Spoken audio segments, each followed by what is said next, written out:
এই হলো রাজবাড়ি বাওয়ালি, দক্ষিণ 24 পরগনার। এটি 300 বছরের পুরনো একটা হেরিটেজ বিল্ডিং। যখন এই বিল্ডিংটা উদ্ধার হয় তখন এর অবস্থা খুবই খারাপ ছিল। তারপরে এই বিল্ডিংটিকে একদম অ্যাজ ইট ইজ রেনোভেট করা হয়, করে এখন এই বিল্ডিংটা একটা হেরিটেজ রিসর্ট। অসম্ভব সুন্দর একটা এক্সপিরিয়েন্স।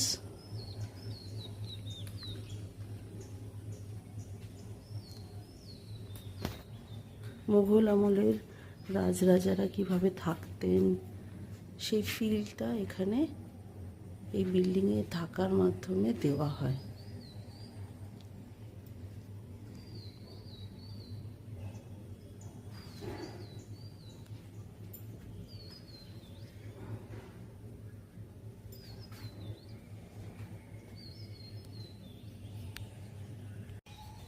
এখন বাজে ভোরবেলা 6:15। আমরা এখানে এসেছি কালকে রাত্রেবেলা। কালকে রাতটা খুবই সুন্দর ছিল, লাইভ মিউজিক ছিল এখানে।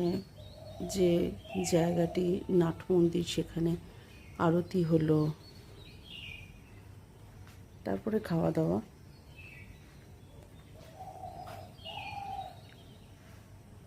ভোরের কিছু ক্যাপচার করার জন্য এই ভিডিও করা। এগুলো এক একটি রুম যেখানে থাকার ব্যবস্থা হয়। একদম পুরনো আমলের দরজার মতো করে রাখা হয়েছে জিনিসটা। এটা রুম নাম্বার 219, দোতলায় এটা।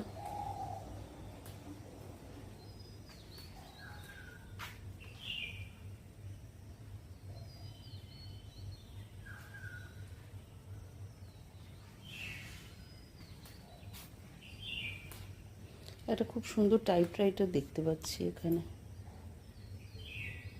টাইপরাইটার নাকি তখনকার দিনে ট্রাঙ্ক কল বা ধরনের কিছু পাঠানোর মেশিন, ঠিক বলতে পারবো না। জিনিসটা যে পুরনো সেটা বোঝা যাচ্ছে।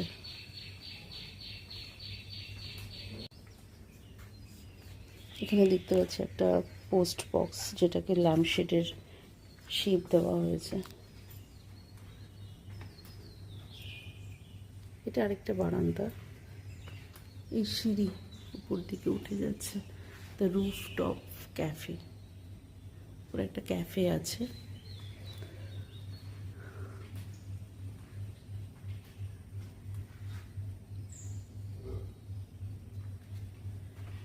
এক একটা রুম। এই যে এই কন্ডিশনে বিল্ডিংটাকে পাওয়া গিয়েছিল, যেটাকে অ্যাজ ইট ইজ রেনোভেট করে রাখা হয়েছে। এটা একটা সেলাই মেশিন, যতদূর আমি বুঝতে পারছি। সেলাই মেশিনের ওপরটাকে টেবিলের মতো করে ইউজ করা হয়েছে।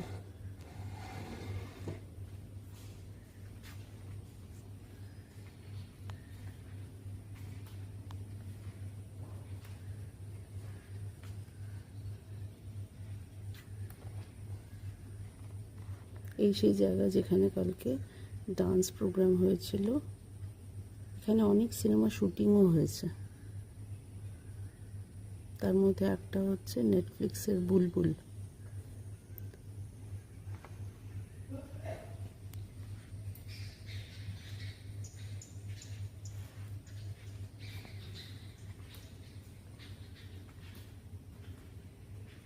দুধের ক্যান, যেটাকে ল্যাম্পশেডে কনভার্ট করা হয়েছে।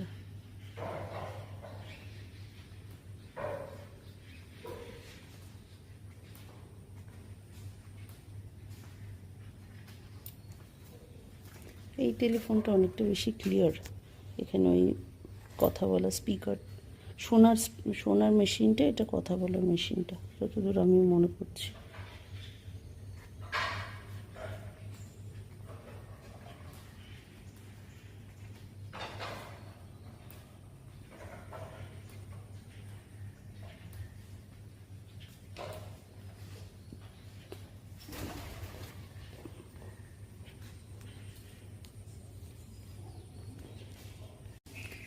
আমরা এই রুমটায় রয়েছি 222 দ্য ইন্ডিগো স্পিট।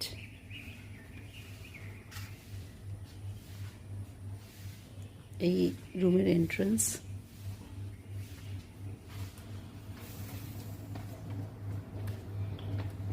এটা খাট।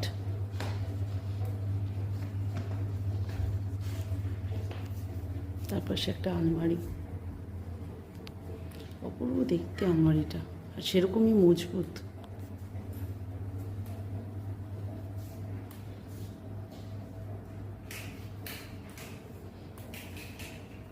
আমার ছেলে ঘুমোচ্ছে খাটে।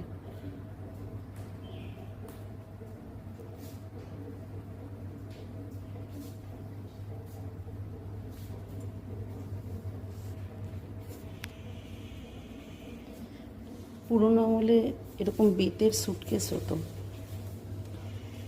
বেতের সুটকেসটা এখানে রাখা আছে।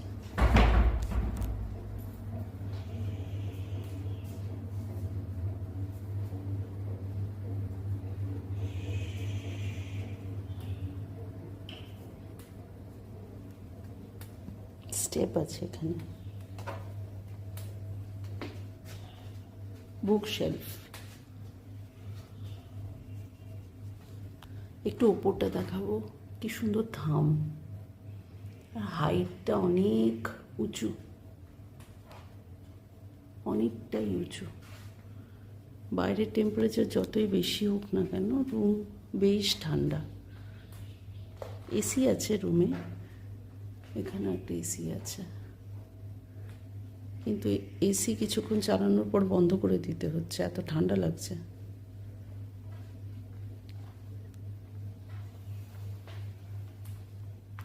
একটা খুব সুন্দর চেস বোর্ড দেখাবো।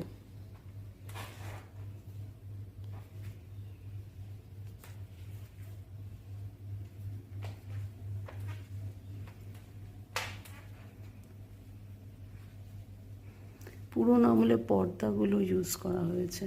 এগুলো সব তখনকার দিনে যে মেটেরিয়াল ইউজ হতো, সেই মেটেরিয়ালগুলোকে খুঁজে বার করে এনে সেরকম কারিগরদের দিয়ে তৈরি করিয়ে এগুলো তৈরি করা হয়েছে, রেনোভেট করে।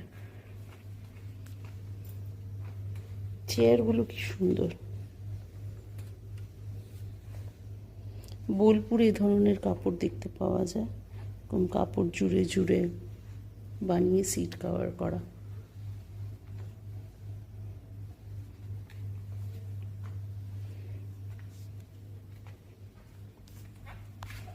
একটা হারমোনিয়াম রাখা।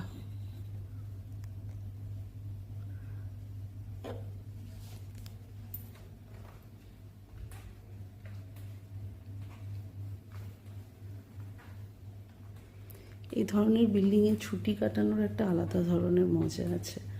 আমরা তো নানা ধরনের রিসর্টে যাই, কিন্তু এই ধরনের রিসর্টের একটা আভিজাত্যই আলাদা।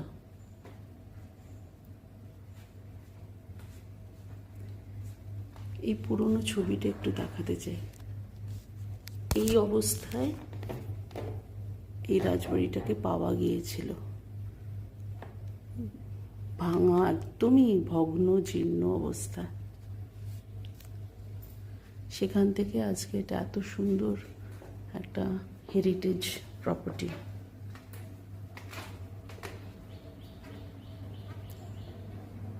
এখানেও একটা ছবি আছে, যে অবস্থায় পাওয়া গিয়েছিল এটাকে। যে দালানটা দেখলাম ওটা এই কন্ডিশনে ছিল।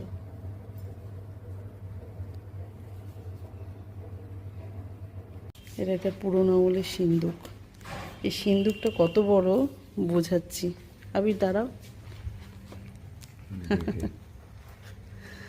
হ্যাঁ, একটা মানুষের অর্ধেক সাইজ, বিশাল বড় সিন্দুক, আর সেরকমই ভারী।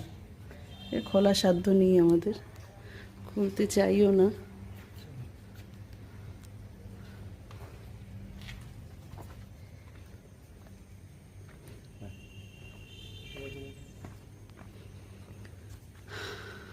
ঝকঝক করছে চারিদিকটা। জল দিয়ে পুরো করে।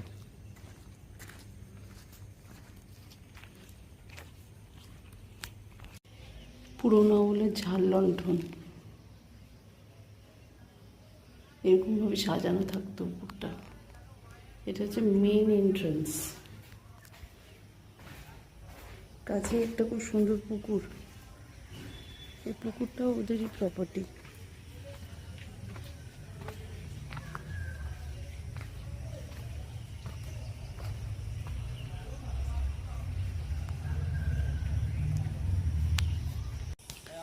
এটা বাওয়ালি রাজবাড়ির মন্দির, এটাও এখন রেনোভেট করা হচ্ছে।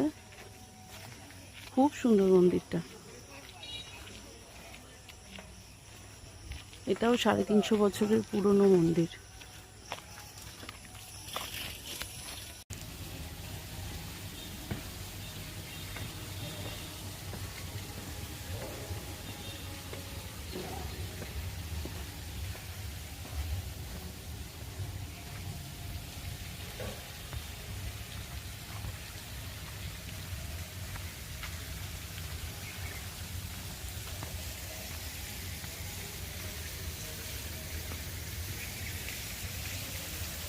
এটা তো পুকুর, পুকুরটাকে সংস্কার করে এখানে পুকুরের মাঝখানে ফোয়ারা লাগানো হয়েছে।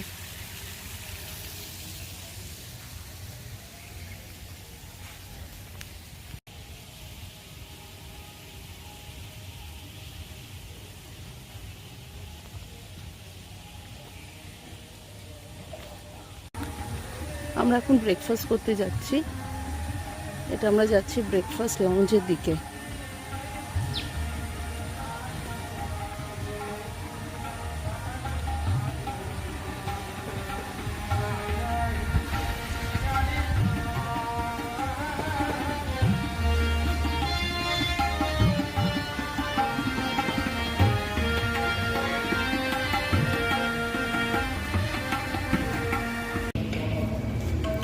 এটা হলো ডাইনিং লাউঞ্জ, এখানে আমরা ব্রেকফাস্ট করতে এসেছি। কমপ্লিমেন্টারি ব্রেকফাস্ট থাকে এখানে।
चंडा मंडप देहि रक्त प्रिय भवन्ति उपम देहि जय देहि भक्त भगवन् देहि ओम ब्रह्मण्य देवाय गुरुभक्ताय च जगद्गीताय श्री कृष्णाय गोविन्दाय